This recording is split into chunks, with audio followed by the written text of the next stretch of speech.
Hello everyone, welcome to my mini blog. তোমরা তো আগের ভিডিওতে দেখেইছো আমরা কল্যাণীতে একটা শ্রাদ্ধের অনুষ্ঠানে গেছিলাম একজন রিলেটিভের।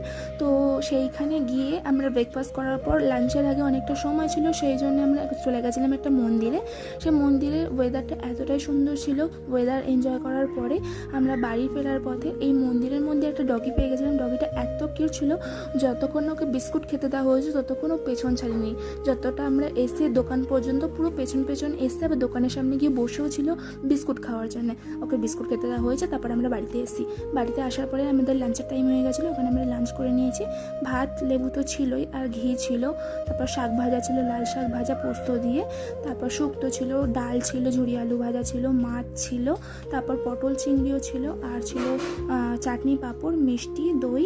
আর বেশি আর লেট করবো না বলে আমরা খাওয়া দাওয়ার পরে তাড়াতাড়ি আমরা বাড়িতে চলে আসলাম। আর আসার পথে ওখানে একটা অরুণ আইসক্রিমও খেয়ে নিয়েছিলাম। তো আজকের ভিডিওটুকু বাই।